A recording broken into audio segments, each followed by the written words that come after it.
คนเกิดมาเป็นแนวนี้ถึงเวลานั้นโอ้ยมาถึงแล้วบอกใจ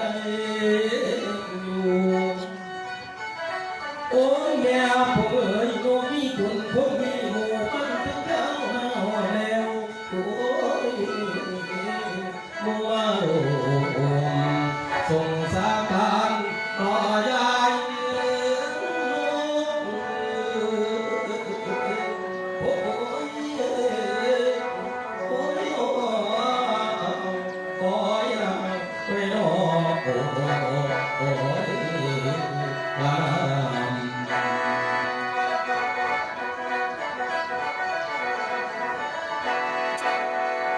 บาปีเมียเพิ่งในว่าเรากับที่ร่างที่อยู่ถึงตะบอนทั้งแล้ว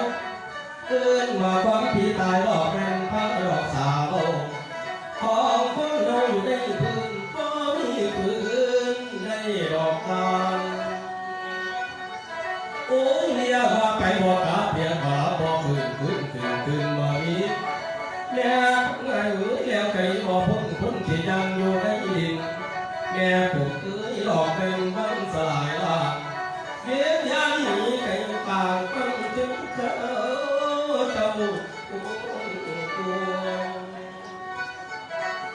แม่ไงอันพวกที่พวกไฟมันหนักหามบ่ได้ถึงมือแก่ตายพวกพี่น้องเกยไอ้ใส่ทั้งญาติบอกวงศากันแล้วพักหลังของยายของยายโอ้ยเป็นอาบากันโต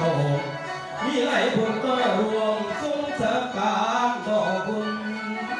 แม่โอ้ยมีหลายคนก็บ่ได้มาเข้าบูสุราแม่ทั้งไงผู้เจ้าว่าเอ้ยมาญากันนี่หลายมาใจหรืออาก็มากไปหรือหลายพรให้ไม่รอหรือน้องขออภัยเต็มอยู่โอ้ยอย่ามาเพียพาพักลาหน้าไปดูนะตัวปอดโดนปากตั้งข่าวมันเพียนั่นแล้วทั้งที่ใจเราจีพอมารู้เราทำนั้นวัดที่กำดอกไม่หันบอกเพื่อนโอ้บอกมาก่อนโอ้ยถ้าเราได้ก่อนหาไปไว้กูสุดแล้วไม่มือนี้นั่นแหละมาออกข่าวขออภัยกันเด้อโอ้ว่าน้องเกิดหลอกก็แล้วขอแต่วิญญาณเกี่ยวอยู่น้ำแก้ว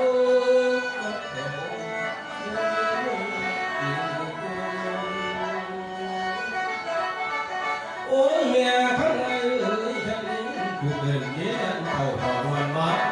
จงไม่เห็นแล้วว่าโอ้โหจะมาหลายแล้วมาทำกันหลายคู่หลายคู่ดอกแห่งเมืองบุกบ้านขอวิญญาณเดี๋ยวมาไม่เห็นโอ้ยลำบาก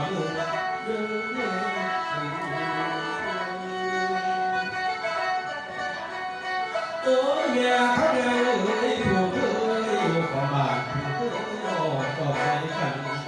ขอวิญญาณโจดีนั้นจะอยู่เราทำได้แน่เมื่อที่บอกเขากับแม่ให้ส่งเราเมื่อมาหมู่มาร่วมสลายลาดหรือว่าพระบุตรจีแม่ทุกนายเขาแต่ไม่ไหลเขาเต็มก่อนก็จับญาติพี่น้องญาติพี่ชายฮักกันแล้วมาฮักกันหลายคู่หลายคู่สงสารของเจ้าสาธุขอวิญญาณได้ไปต่อไปหาบ่อหมายใจขอวิญญาณได้เข้าได้ไปเข้า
น้อ